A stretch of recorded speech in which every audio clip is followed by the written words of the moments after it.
ముఖ్యమైన హామీలలో ఈ పెద్ద మనిషి చెబుతూ పొదుపు సంఘాల రుణాలన్నీ రద్దు చేస్తాను అని అన్నాడు ఈ పెద్ద మనిషి చంద్రబాబు.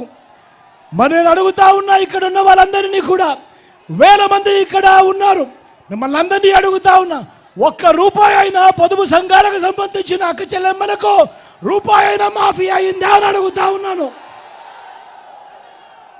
ఏకంగా 14,205 కోట్ల రూపాయలు ఎగనామం పెట్టాడు ఈ పెద్ద మనిషి.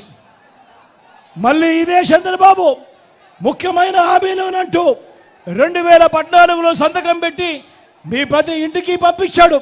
ఆడబిడ్డ పుడితే మహాలక్ష్మి పథకం కింద 25,000 రూపాయలు బ్యాంకులో వేస్తామని చెప్పాడు ఈ పెద్ద మనిషి. నేను అడుగుతా ఉన్నా, మీలో ఎవరికైనా కూడా ఒక్క రూపాయి వేశాడా అని అడుగుతా ఉన్నాను మీ అందరితో కూడా. ఇంటింటికి ఉద్యోగం అన్నాడు, ఇంటింటికి ఉద్యోగం అన్నాడు. ఉద్యోగం ఇవ్వలేకపోతే 2,000 రూపాయలు నిరుద్యోగ భృతి నెల నెల అన్నాడు. 5 సంవత్సరాలు అంటే 60 నెలలు ఇంటూ నెలకు 2,000 రూపాయలు అంటే 1,20,000 రూపాయలు. నేను అడుగుతా ఉన్నా, మీలో ఏ ఒక్కరికైనా ఏ ఒక్క ఇంటికైనా కూడా ఇచ్చాడా అని అడుగుతా ఉన్నాను మీ అందరితో కూడా.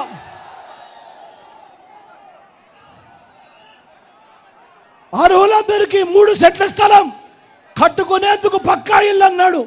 నేను మిమ్మల్ని అందరినీ అడుగుతా ఉన్నా, చంద్రబాబు నాయుడు హయాంలో మీలో ఏ ఒక్కరికైనా కూడా ఒక్క సెట్ అయినా స్థలం ఇచ్చాడా అని అడుగుతా ఉన్నాను మీ అందరినీ.